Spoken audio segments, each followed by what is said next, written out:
Bienvenidos al podcast El Aprendedor con César López Benito, donde encontrarás charlas para buscar caminos de mejora en lo personal y en lo profesional. Os presentamos un episodio de resumen de lo mejor de esta segunda temporada.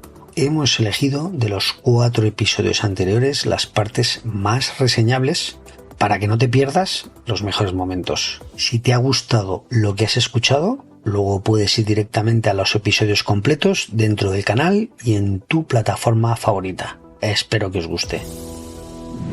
Emma Nogueiro, escritora y periodista, dice que con 5 años le pidió a los Reyes Magos ser periodista y desde entonces le gusta juntar letras para contar historias. Es una lectora inquieta y devoradora de cultura, graduada en periodismo, máster en Patrimonio Visual e Historia y doctoranda en Ciencias de la Información. A lo largo de su carrera como periodista ha pasado por diferentes medios de comunicación. Tuvo como maestro a Fernando Sánchez Dragó. Dice que con él aprendió a escribir de verdad y comprobó que la literatura es comedia, drama, testimonio, confesión, discusión, coincidencia, disidencia, pugna, amistad, complicidad. Es al final la propia vida. Con todos vosotros, Emma Nogueiro. Descubrí con Fernando que los libros, que la literatura, tenían una doble misión.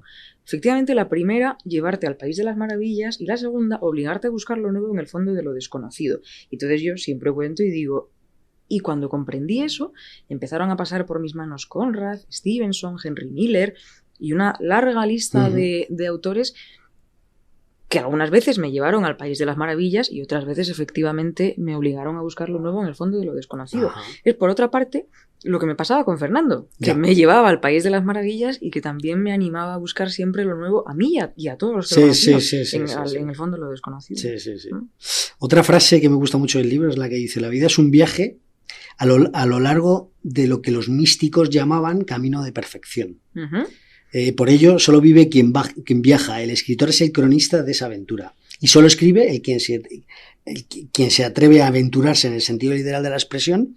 Y dices, vida, viaje, aventura y literatura, 4 pies para el mismo concepto que lo que he dicho antes: vocación es carácter y carácter es destino. Eso es. Esa frase o ese párrafo que has leído ahora, a mí me gustaría matizar un poco, y es que Fernando tuvo suerte, ¿no? Fernando tuvo suerte y también las pasó canutas, quiero decir. O sea, ahora hablaremos también de eso, ¿verdad? Claro. 2 procesos carcelarios, 7 años de exilio, en fin, todas estas historias, pero bueno, y a punto de palmarla en varias ocasiones. Sí, también hablamos de eso si quieres. Hasta cierto punto, insisto, tuvo suerte, ¿no? Conoció una época, una España de libertades y un mundo de libertades que ahora no existen. Pero es verdad, y al César, nunca mejor dicho lo que es del César, yo no he conocido en mi vida a una persona más trabajadora que Fernando. Fernando buscaba la perfección en todo aquello que hacía. Él comprendía que la lectura y la escritura, digamos, eran, pues caminos que chocaban, ¿no? Que cruzaban, que tenían que entroncar en eso, pues su carrera de escritor. Cuando él a los 3 años siente que va a ser escritor. A los 9 años había leído la Eneida y la Odisea. ¿Qué niño claro, lee a los 9 años la Eneida, la Odisea y estos clásicos de la literatura? Y es verdad que a lo largo de toda su vida él trabajó incansablemente. Él no tenía, las vacaciones no existían. A las 6 de la mañana nos despertábamos y hasta las 9 de la noche estaba o leyendo, o escribiendo, o preparando charlas, o dando entrevistas. Entonces, quiero decir, me parece que aspiró toda su vida a una perfección extrema. No hay más que ver, por ejemplo, el lenguaje bercocado, churrigueresco, cuidadísimo del Gárgoris y Avidis. Claro, esa obra hercúlea que él en el tardofranquismo pues se pone a manos a la obra y está años y años y años leyendo volúmenes y dando forma a algo que fue una supernova y que es el libro que lleva 75 ediciones y permanece en las librerías desde hace 45, 46 años. ¿Qué es? Es 75 ediciones. Sí, lleva 75 ediciones. Entonces, claro, él busca la perfección. Y no solo en el trabajo, sino también en su vida cotidiana y diaria, ¿no? Me gustaría, Emma, ahora ir un poco a tu faceta de escritora, ¿vale? Dices que, en el libro dices que un escritor necesita un corazón poblado de rumores. ¿Qué significa esa frase? Esa frase es también una enseñanza, con matices de Fernando. Él siempre me explicaba cuando yo conozco a Fernando, él me dice, yo estoy convencido de que en ti vive una escritora, pero claro, no vale decir, soy escritora, no. Total. Tienes que repetir y que recordar eso que él repetía de, oye, siéntate 8, 9, 10 horas y escribe. Y escucha la voz de lo que tú tienes dentro. Entonces, cuando yo escribo esa frase en el libro, un libro que afortunadamente Fernando alcanzó a leer hasta la mitad. Claro, no era un libro cualquiera para mí. Date cuenta que yo estaba escribiendo sobre el amor de mi vida con una figura de fondo que es su madre, a la que hubiese dado todo mi reino por conocer. Y claro, no lo escribí, o sea, lo escribí desde el corazón, ¿no? Yo me acuerdo cuando por las mañanas me levantaba y me ponía a leer cartas y hacer un poco de orden, ¿no? Porque había muchísimo material. Era muy gracioso porque cuando me ponía a leer una carta y entonces la transcribía o iba trazando la historia, yo decía, si es que esto, claro, esto ya lo sé y esto me encaja con lo que Fernando me ha ido contando y me encaja perfectamente con lo que es su madre. Entonces, claro, mi corazón estaba plagado de rumores que me iban un poco, no chivando, pero sí impulsando a querer hacer algo pues que fuese de madre e hijo y que rezumase amor por todos, por los 4 costados. ¿A una persona que quiere escribir, qué le recomendarías hoy en día? A los futuros escritores o los que vean este programa, ¿qué le recomendarías? Le recomendaría lo que decía Fernando, ¿no? Escribe, pero sobre todo que vuelvan un poco a los clásicos. Quiero decir, para escribir tienes que leer. Claro. Es un poco crudo que lo diga yo porque es mi primer libro, pero me parece que estamos en un momento un poco crítico para la literatura porque hoy en día todo el mundo puede ser escritor. Bueno, pues es que eso no puede ser así, porque yo no puedo operar a corazón abierto porque no tengo conocimientos médicos. ¿Por qué todo el mundo sobre todo, por qué todo el mundo que acumula seguidores en redes sociales tiene mayor facilidad para publicar un libro? Bueno, no, eso no es así. Quiero decir, la literatura es otra cosa. La literatura es sentarte, es manejar bien un vocabulario, sobre todo que lo escribas tú, que no que te lo escriba el ChatGPT, por ejemplo, o este tipo de cosas, ¿no? Entonces, hombre, que cuides mucho, que realmente si quieres ser escritor lo vas a ser, porque si quieres escribir no solo escribes, es que lees también y se te van las horas, ¿no? Buscando libros y leyendo a los clásicos y saciando un poco el sentido de la curiosidad, que en mi generación y probablemente en las generaciones venideras el sentido de la curiosidad se está perdiendo, porque hoy en día coges un móvil y lo tienes todo al alcance de la mano, no te tienes que ir a una biblioteca a revolver legajos y tal. Entonces, bueno, les diría eso, lo que decía Fernando, escribe, pero escribe de verdad. Hoy tenemos en el podcast a Eva Correa. Eva tiene más de 20 años de experiencia en el sector del marketing, publicidad digital y en proyectos de innovación. Ha dedicado su carrera a posicionar el podcast como una herramienta clave para la comunicación y la conexión de las marcas con sus audiencias. Es fundadora y directora de MecMec Global, que es una consultora especializada en estrategias de podcasting y audio digital. Dice que su objetivo es transformar ideas en proyectos con un impacto real. Este capítulo es una continuación de la guía para triunfar con tu podcast del capítulo 41 con José Gelado, donde tratamos en aquel podcast sobre contenidos. En el de hoy vamos a abordar todo lo que tiene que ver con la monetización y los modelos de negocio. Con todos vosotros, Eva Correa. Mi cabeza es que no entiende de sábado, de domingo, de miércoles. Eso es un poco... Quiero decir, yo tengo que hacer un esfuerzo para decir es sábado o es domingo. Paro y Eva para porque hay otras cosas que hacer. Claro, y está bien, ¿no? Claro, y eso al final lo he tenido que aprender. No es que me haya salido, es que lo he aprendido. Claro. Y bueno, pues mi primera empresa la monté en el año 2005.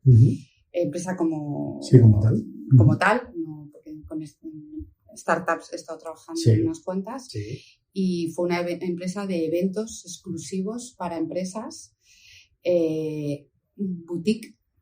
Era una empresa boutique donde hice un proyecto y me dieron una subvención cuando Alberto Ruiz Gallardón creó las incubadoras. No sé si te acordarás de aquello, del proyecto de incubadoras de Gallardón y entonces, bueno, pues... El Ayuntamiento de Madrid. Cuando estaba... Sí, señor. El proyecto de las incubadoras y nada, pues me dieron una subvención, me dieron una oficina, me dieron tal... Y fue una experiencia preciosa porque, bueno, duró poco porque vino la crisis de 2008, 2009 y arrasó con todo y obviamente la parte de eventos y tal, pues fue lo primero que se fue, pero monté una guía llamada Mundibox. Mi empresa se llama Mapamundi y creé una guía llamada Mundibox en paralelo a Smartbox. Okay. Sí, Smartbox, sí, las cajas, las cajitas, ¿no? Con la guía de hotelitos y actividad. Yo monté una cosa parecida llamada Mundibox, más de lujo, más digamos, glamuroso para empresas. Fue una experiencia muy bonita, donde tuve la oportunidad de viajar mucho y conocer muchos hoteles. Y bueno, pues funcionó muy bien hasta que dejó de funcionar porque la economía manda. Y tuve que cerrar. Y luego ya de ahí pues pasé a otros proyectos. Pero fue un aprendizaje tremendo. Fue un aprendizaje tremendo, claro. Porque tenía personas contratadas, tuve que despedir. Afortunadamente cerré sin grandes secuelas, pero sí. ¿Cuál ha sido el mayor desafío para ti de tu carrera profesional? Compaginar la maternidad y el emprendimiento. Vale. Yo diría que sí. Diría que eso, ¿no? Sí. Ya. Sí. Ser madre y empresaria. Emprendedora. Y en este trayecto que llevas, ¿no? Una trayectoria importante, ¿qué es lo que, o sea, desde que empezaste hasta hoy, qué es lo que más te ha sorprendido? Es decir, tú tienes unas expectativas cuando tenías X años, ¿no? 25, imagínate, y ya pues actualmente, ¿qué es en este trayecto? Entiendo que has aprendido un montón. ¿Qué es lo que más te ha sorprendido? ¿Qué es lo que más has dicho? Joder. Sobre todo, no dejarnos llevar tanto por el corazón. Creo que emprendedor y empresario no es lo mismo. Claro. Creo que es fundamental eso, saberlo. Nadie te lo dice. Cuando tú montas una empresa desde la pasión, hay una parte de corazón que pasa por encima de la cabeza y que eso a un empresario no le pasa. Yeah. Entonces, lo que más me ha sorprendido, digamos, me ha impactado como emprendedora es que he tenido que aprender eso pues a base de batacazos. Y sobre todo darte cuenta cómo es uno, ¿no? Cómo eres. Y yo he tardado en darme cuenta que soy emprendedora. Claro. Antes que empresaria. Claro. Sí. Y de ahí mi pregunta, ¿qué te llevó a fundar MECMEC? Bueno, me llevó pues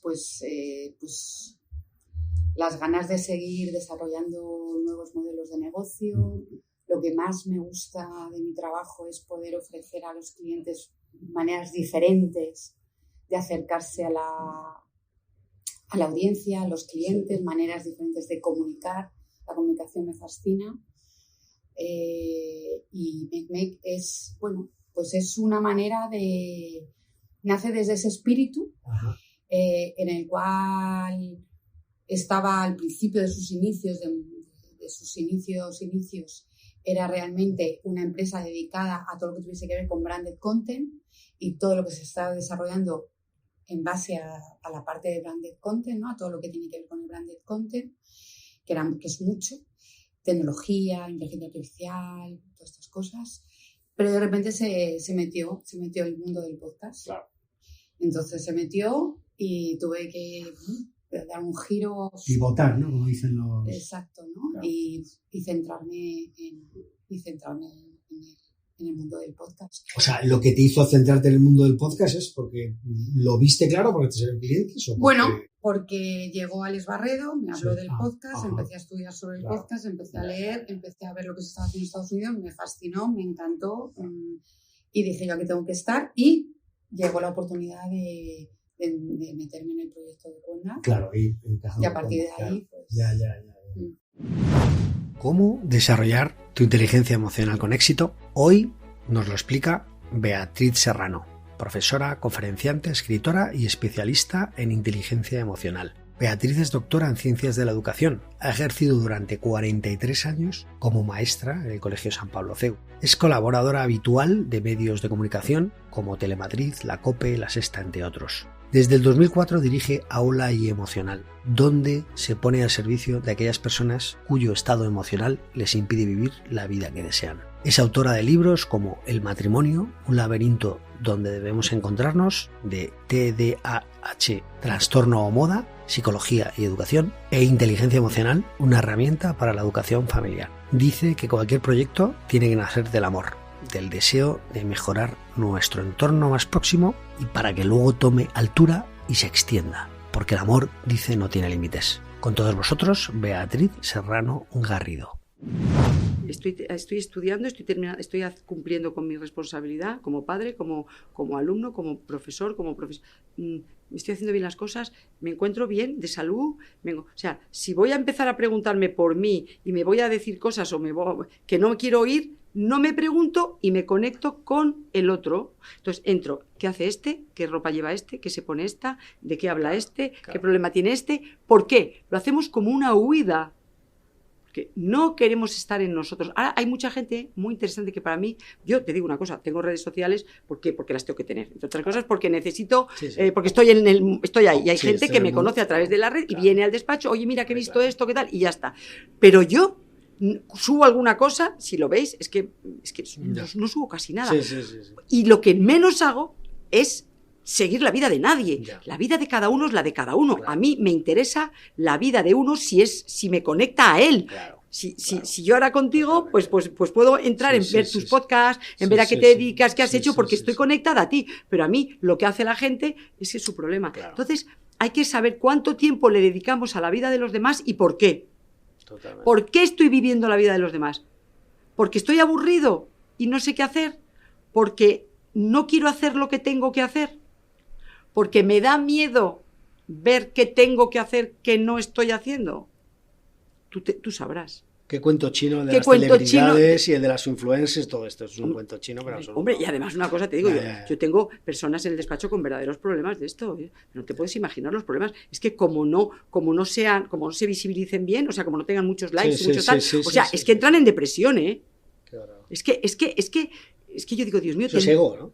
Eso es un ego, pero del 15. Mira qué bien te has aprendido. Pero un ego del 15. O sea, decir, vamos a ver, porque luego esa persona llega a su casa y está sufriendo como tú y como yo y tiene sus problemas, pero tiene que dar una imagen para que todo el mundo vea en esa persona, pues, que es feliz. Porque ahora la felicidad, pues claro, es ahora la panacea, ¿no? Y la felicidad, como me dijo mi madre, y no lo olvido y lo digo aquí, está ahí donde tú te entregas. Ahí está la felicidad. Y es verdad, Entonces, si tú vas a vestir el muñeco para dar una imagen y que los demás digan, qué guapa, qué estupenda, qué tal, me encantaría ser como ella, ¿como quién? ¿Como la que te muestro o como la que soy o el que soy? Porque luego viene el síndrome del estafador, que también lo hay. Que cuando esa persona la conocen o tal, o le hacen una entrevista, entran en pánico algunos, porque solo están vivos detrás de la pantalla. Pero en el tú a tú, su realidad les asusta y a lo mejor luego no son capaces de mostrarse igual fuera que en la pantalla. ¿El estafador es lo mismo que el impostor? El impostor, perdona, es que es el síndrome del impostor. Perdona, es que es el impostor, tienes razón, exacto, el impostor. Exacto, eso es. Sí. Entonces, yo, fíjate, había pensado síndrome del impostor al revés, que es gente que es muy válida, pero, o no sé si se dice así, igual no estoy confundiendo con otro síndrome, gente que es muy válida pero que a sí misma se reduce, ¿no? Y no se da... No, puedes tener razón, no lo sé, pero el impostor es el que vende algo que no es real. Está claro. Entonces, yo estoy vendiendo algo, enamoro a los demás, pero en el fondo no soy ese. Entonces, ellos se enamoran del papel que tú estás haciendo, pero no de ti. Esa es falta de integridad y falta de sensatez y de honestidad y de todo lo que tú quieres. Preparando la entrevista y hablando con otras personas para saber qué preguntas podría hacerte con tu perfil, hay una pregunta que me la han dicho varias personas, te la quiero decir y además me parece muy buena, que es: ¿a qué edad es razonable que un hijo tenga un móvil? O un móvil. Madre mía, yo te diría que cuanto más tarde. Ya. Entonces, cuanto más tarde, porque, a ver, el móvil es como si dijéramos un vehículo, o sea, un cohete, que te saca de casa y te conecta al medio, ¿vale? Entonces, ese medio a veces es agresivo. A veces ese medio no está adecuado para la persona que va a entrar. Tú imagínate un chaval que tiene un tipo de vida en casa muy controlado, imagínate que no ven la tele, pues no le dejan la tele más que una horita o tal cual, y yo qué sé, y no pueden ver, no están con las tablets, no están con los juegos, tal, y de repente llega la comunión, y dice, la comunión, ¿qué regalan todos los padres a los niños? El móvil, con 8 años. Tú le regalas a tu hijo el móvil, porque el niño monta un pollo de colores, si se lo van a regalar al amigo y al no. Claro. Entonces, claro, en el cole se habla de todo. Claro. Ay, pues yo he pedido por mi comunión un móvil. Ay, pues yo he pedido por tal o por... Claro. Entonces, claro, yo quiero un móvil. Y los padres, como tienen miedo a sufrir, a que su hijo sufra, piensan que va a sufrir por eso, se lo regalan. Entonces, tú estás conectando a tu hijo con el medio, pero con el medio sin ninguna barrera, ¿eh? Que tú pones en un móvil teta y líate. Y los niños esa palabra solamente por el hecho de tal, o sea, a ver qué me dicen aquí, que mis padres no me han dicho, que este no sabe o tal, yo voy a entrar ahí. Y no es lo que ve tu hijo, es que es lo que ven los demás, porque cada uno en sus casas, tú puedes educar a tu hijo muy bien, sin pantallas y sin tal, pero luego está con otros niños en el cole, que esos ven otras cosas. Y si le dicen, oye, entra y mira, los estás conectando. Entonces, el móvil, a mí hay padres que me dicen, a ver, Beatriz, es que para mí es muy importante el móvil. ¿Por qué? Dice, pues porque así cuando salen sé dónde están. Vale, pues regálale uno que no tenga ni internet ni nada. Uno que es esa función que ponen ahora de que sabes dónde estás, que lo tiene toda la familia ahora, que yo me parece una aberración. Sí. No sé cómo se llama, que el padre, la madre, o sea, tú abres el móvil. Sí, que tienen una función que te localiza, te geolocaliza. Un geolocalizador de que sabes dónde están los niños y tu marido, tu tal, en cualquier momento del día.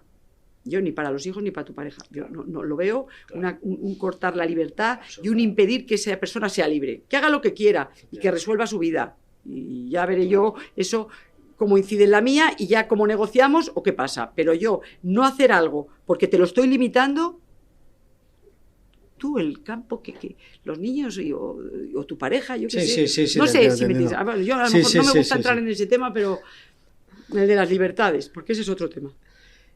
¿Cuál es el problema más habitual hoy en día que estás viendo? ¿Por qué la gente se separa? Bueno, a ver, fíjate, yo eso lo he visto, porque claro, yo tengo ya más años que un bosque. Yo ya he vivido mucho. Y yo, cuando me casé, antes nos casábamos, porque no nos íbamos en pareja, nos casábamos porque había que casarse, porque si no tu madre, si era muy conservadora y religiosa, le dabas un disgusto, y antes el respeto a los padres era yo no le voy a dar un disgusto a mi madre, me voy a casar, ¿vale? O bueno, o por lo que fuera, tú te casabas porque te enamorabas de una persona y sabías que mejor que con ella no ibas a estar en ningún sitio, solo querías estar con ella. Te sobraban amigos, te sobraban padres, te sobraban hermanos, te sobraba todo, esa persona. Y tú te casabas o te ibas a vivir con ella y empezabas una vida en pareja. Y por supuesto, el dinero de los dos para los dos. ¿Y qué hacemos con esto? ¿Y qué compramos? ¿Y cómo ponemos la casa? Nos casábamos sin casa y sin nada. O sea, empezábamos de cero, todo poquito a poquito. Entonces, pues mientras íbamos construyendo el matrimonio, íbamos creciendo, íbamos llenando la mochila, ¿no? Con todo aquello que íbamos a necesitar para nuestro viaje, ¿no? Íbamos enamorándonos, conociendo más a la persona, y ya una vez que nos sentíamos bien, a gusto, sabíamos que era el que quería que fuera el padre de mis hijos o yo la madre de sus hijos, era cuando decidíamos después... pues bueno, había algunas personas que tenían hijos que cuando Dios se los daba. Yo no fui de esas personas. Yo dije, yo me fui a África primero, estuve viviendo en Luanda un tiempo, yo dije, a la vuelta ya veré. Con 24 años tuve mi primer hijo, pero era algo que decidíamos los dos, con ilusión, con ganas, y luego pues luchábamos para educar a nuestros hijos. Ahí empezaban los primeros problemas, porque claro, la visión de uno y del otro a la hora de educar a un hijo podía ser diferente. Pero bueno... ¿Y cuándo se separaban más? ¿Por qué se separaban antes? Pues porque quizá por aburrimiento, quizá porque no había habido, habíamos estado a lo mejor demasiado centrados en los hijos y en los problemas de los hijos y nos habíamos desatendido un poco. Pero bueno, los menos, aguantábamos 30, 40 años. O a lo mejor te separabas a lo mejor con 50 o 60. Pero es que ahora ya te casas de otra manera. Primero, Cada uno viene con una mochila de casa no resuelta. Eso es lo primero. Lo que yo te decía antes de la inteligencia emocional para el profesional y para todo. Vale. Yo no aguanto a mi madre. Yo tengo un carácter horrible. Yo no soporto a mis hermanos. Estoy siempre histérica con tal. Pero qué bien se vive aquí. Porque yo tengo mi cuarto, que es mi cuarto. Mi ordenador, que es mi ordenador. Mi paga todos los meses. Mi edredón maravilloso. Llego cuando quiero. Tengo coche. Viajo si quiero. Con quien quiero. Claro. Me caso para completar un poco mi vida. Claro. Porque yo tengo la vida maravillosa, un hermano que no aguanto y poco más. Claro.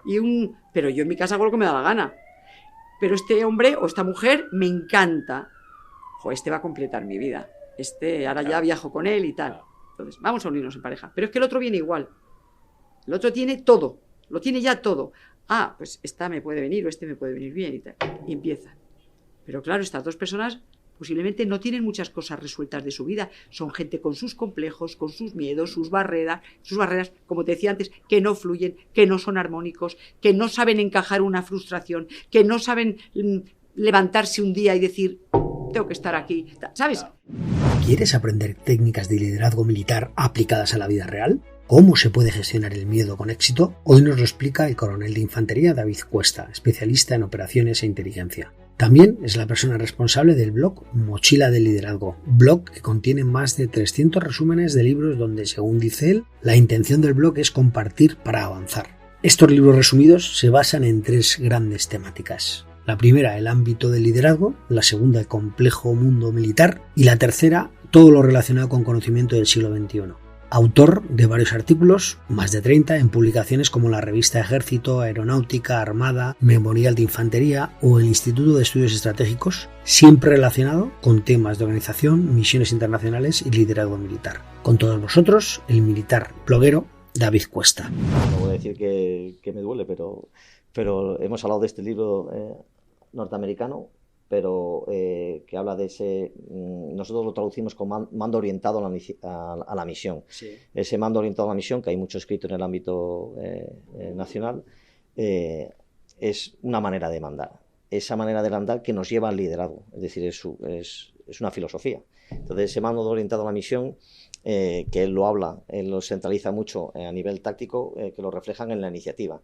Aunque pone en algún podcast se lo he oído de cómo tienen que funcionar los equipos de forma descentralizada. Es decir, cuando un equipo está aislado, tiene que tener claro lo que se busca, el propósito que hablábamos antes, para cumplir la misión. A lo mejor se queda sin radio, sin enlace, sin tal. Hay que cumplir la misión sabiendo lo que hay. Entonces, por esa iniciativa disciplinada forma parte de esa manera de empoderar al de abajo, ¿no? Entonces, él lo habla a nivel equipos, sí, pero luego hoy en día creo que ya está implementado en muchos ejércitos.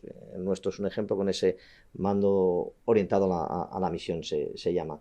Tenemos un libro ahí muy bueno de un teniente coronel, Miguel Ángel Franco, que tuvo, ese libro se llama Nadie lo va a hacer por ti. Sí. Está en el blog también, el 265. Ajá. Y curiosamente habla mucho de eso, ¿no? De esa necesidad de mando orientado a la misión. Él estuvo involucrado en un ataque terrorista que hubo en Mali y bueno, de hecho fue condecorado, fue un auténtico héroe de nuestro ejército, ¿no? Porque como él y su acción clara pues pudo minimizar y reducir prácticamente la acción terrorista, ¿no? Fue en Mali, en Bamako, y tardó unos años en hacer el libro.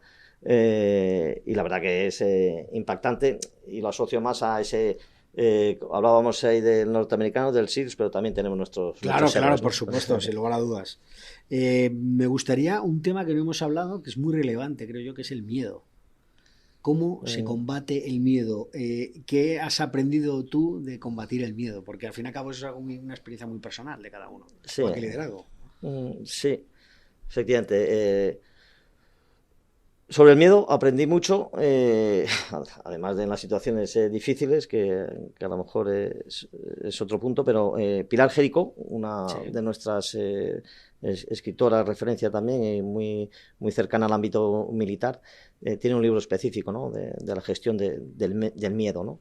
Y entonces, aunque eso sea del ámbito teórico, yo creo que nosotros, no voy a decir que jugamos con el miedo, pero sí que es muy importante ese manejo del miedo. ¿Cómo manejamos el miedo? Pues al final entrenando. La preparación para nosotros es muy importante en el sentido de que si uno se entrena o se prepara duro, sí, pues al final logra controlar ese estrés. El miedo, no digo que sea malo, está ese miedo que genera ese estrés positivo necesario para mantener la atención, para mantener la capacidad de reacción.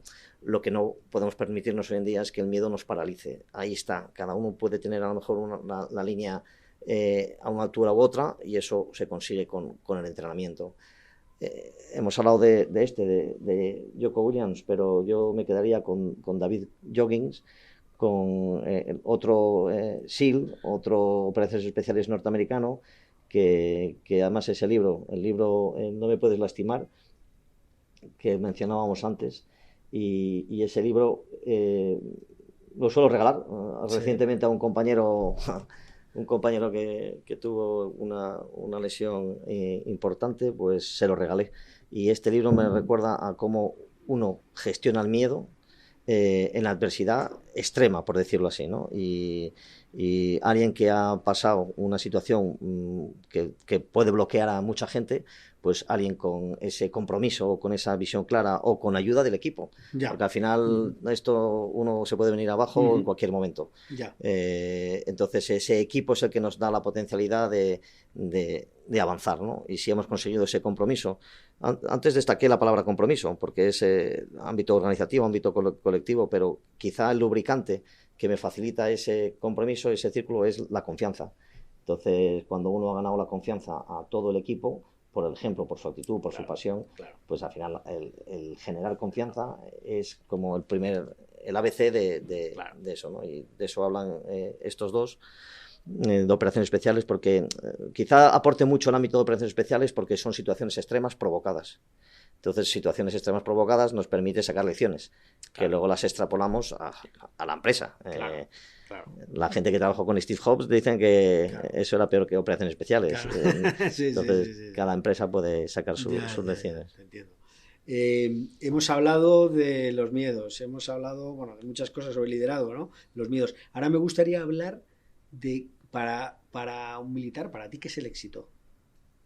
Cumplir la misión. Cumplir la misión. Sí, además no nos complicamos.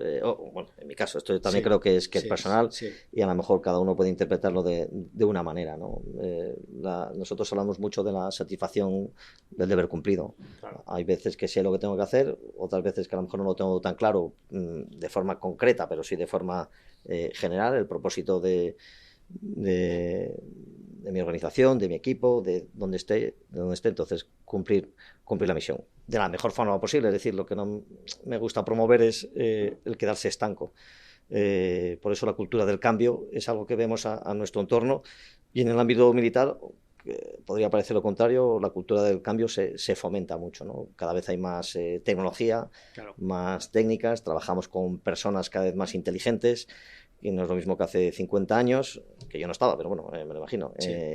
Por eso me gusta leer libros antiguos, ¿no? Como que hacía referencia antes, y compararlos con lo que se saca ahora, ¿no? Pero cumplir la misión y en un ámbito o en otro, al final es lo que nos da satisfacción. Y eso muchas veces se ve porque uno cumple la misión, pero tengo la satisfacción de que el subordinado te sonríe, es decir, cumplirla de manera de que todo el mundo se lo crea, ¿no? Claro. Por eso está esa confianza y ese compromiso que hablábamos. ¿Y qué hábitos crees que son fundamentales para conseguir alcanzar la misión? Iba a decir leer, pero bueno, puede ser, ¿no? Sí. Sin lugar a dudas. Ya, nosotros creo que los hábitos son importantísimos para crear ese crecimiento, y no solo personal, sino el del equipo.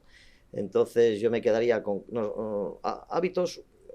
Un título grande sería el de hábitos saludables, porque la cultura del deporte es muy importante, y ahí el militar la promueve como necesidad, como base para muchas cosas. Entonces esa cultura del deporte hay que fomentarla. A veces es más fácil, si uno está destinado en Asturias, en medio del monte, pues será más fácil que si está en Madrid, en un sitio más complicado, ¿no?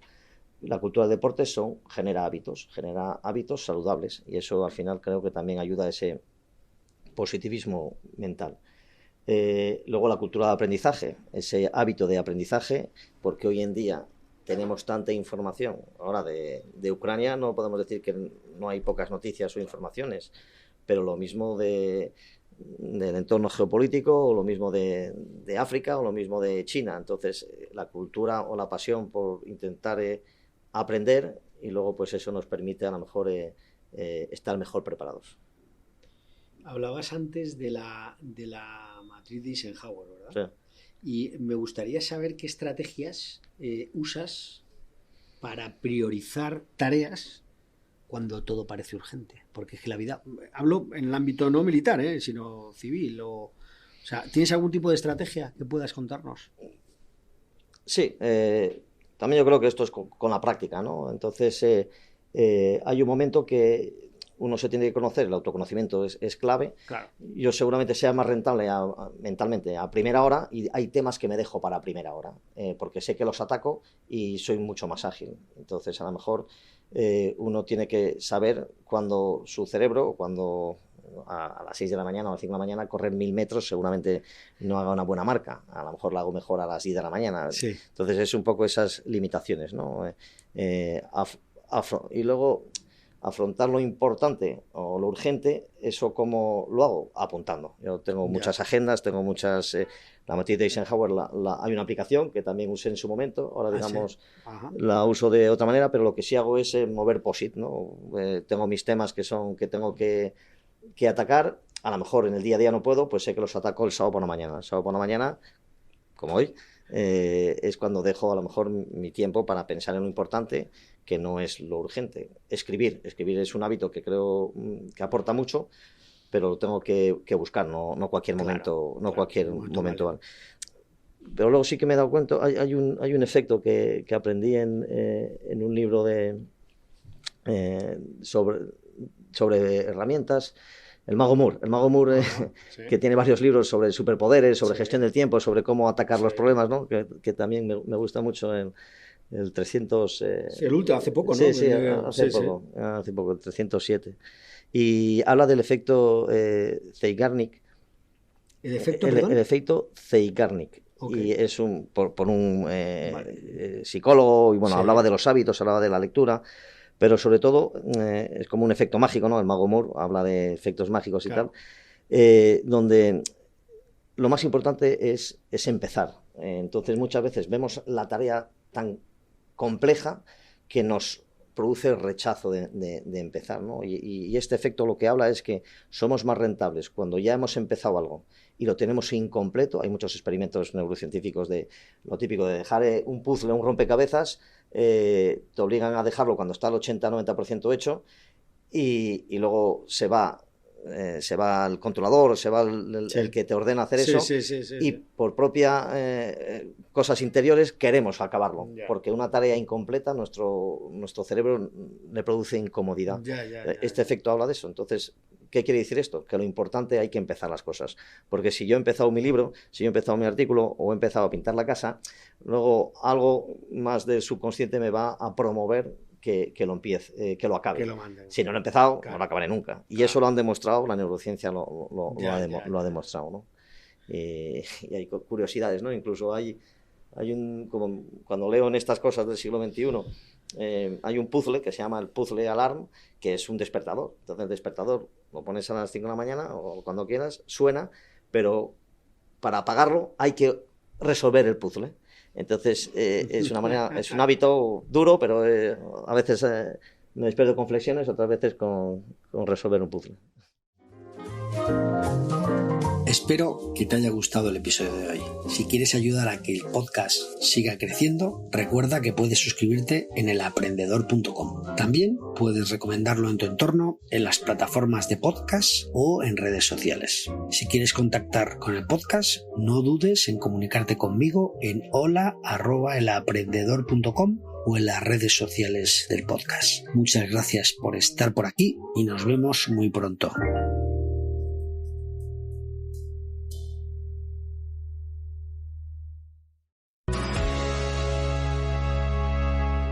A Son de Mar, el podcast para marinos y amantes de la navegación. Hola amigos, me llamo Jorge Uría. Bienvenidos al podcast A Son de Mar, un espacio que se emitirá cada 15 días y que, dedicado a la náutica, también pretende ser un lugar de encuentro para los que, como yo, se sienten bien cuando contemplan el mar y mejor aún cuando lo disfrutan.